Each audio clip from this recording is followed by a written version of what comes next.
చేయకుండా నువ్వు అడ్డుకుంటున్నావు. ఎందుకు చేయట్లే? సిగ్గు లేకుండా మాట్లాడుతున్నావు.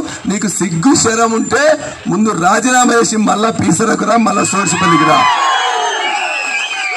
నాది మేము పీసర్తో కలిసి ఉన్నోళ్ళం. పీసర్లో నీళ్ళు వస్తేనే నాకు కూడా నీళ్ళు వస్తాయి.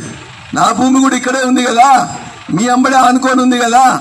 ఖచ్చితంగా ఇవాళ పీసరకు తెచ్చిన పని కంటిన్యూ అవుతుంది. పనులు కూడా మొత్తం కూడా ఎలక్షన్ అయిన తర్వాత పూర్తిగా వచ్చే సీజన్ లోపల ఖచ్చితంగా ఎవడు అడ్డుకున్నా మీ అందరి బిడ్డగా, ఈ ప్రాంత బిడ్డగా నీళ్ళు తప్పనిసరిగా తీసుకొస్తానని చెప్పి మాటిస్తున్నా.